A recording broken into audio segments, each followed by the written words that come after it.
America is in the midst of a genocide campaign against African people. The sexual confusion is in the service of that genocide campaign. This whole LGBTQ movement is nothing but a weapon of genocide.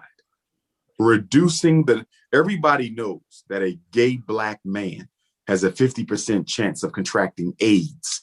And although AIDS victims are living longer, they're still dying younger than everybody else. So homosexuality for the average Black man is a death sentence. And that's a conversation that Black America is not having. Atlanta, Georgia has an AIDS epidemic amongst its gay Black males that rivals the AIDS rate in many second and third world nations. We're not looking at the medical ramifications of that lifestyle.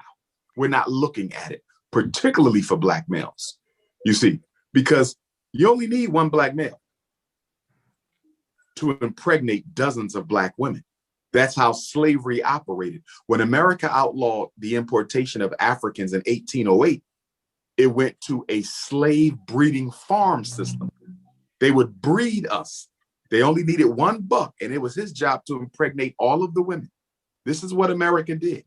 You understand? So killing Black men is critical towards killing the Black family. It's critical you can get a Black woman, but if you can get rid of that man, she has nobody to impregnate her, you see? And so that's why killing the Black man, who is the defense of the community, has always been a priority of this government. And killing his identity as a man can be more effective than killing his body, because by killing his identity as a man, you now can use him as an influencer amongst other young Black men to do the same thing. Homosexuality is a brilliant population control strategy, because unlike abortion, unlike genocide, unlike homicide, unlike suicide, you prevent life from being created. See, with abortion, you take a life, but conception has already happened. She might choose not to get rid of it. You can shoot somebody, but they're not guaranteed to die. But if you can convince little Black girls not to reproduce with little Black boys, if you can produce little Black girls not to produce with little Black boys, that's a recipe for genocide.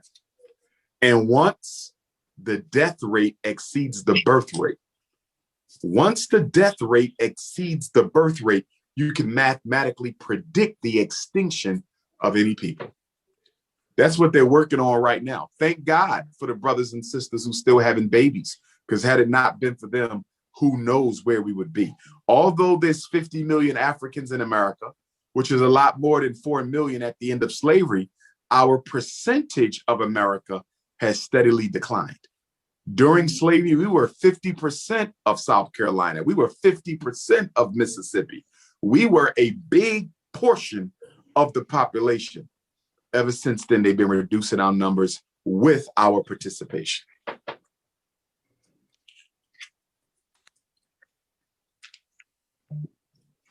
That puts things in perspective in a different way, which I think was very helpful.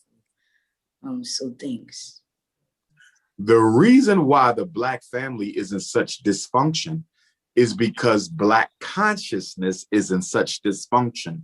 And it is amazing that Black people are separating the Black family from the dysfunctionality of the Black community. The Black community is the superstructure. It is the superstructure. The superstructure is dysfunctional. So if the superstructure of the Black community is dysfunctional, why are we expecting the family, which is the microcosm, to be? If the macrocosm is crazy, why are we expecting the microcosm to not be crazy? We have to address the community as a whole, which, if you notice, is never done. How many times have you been to a meeting to deal with community organization? Not electing white people to public office, not begging white people for grants, not simply talking about violence in the neighborhood, but addressing the entire community systemically layer by layer, the education, the employment, the families, the politics. I've never been to a meeting like that in my life.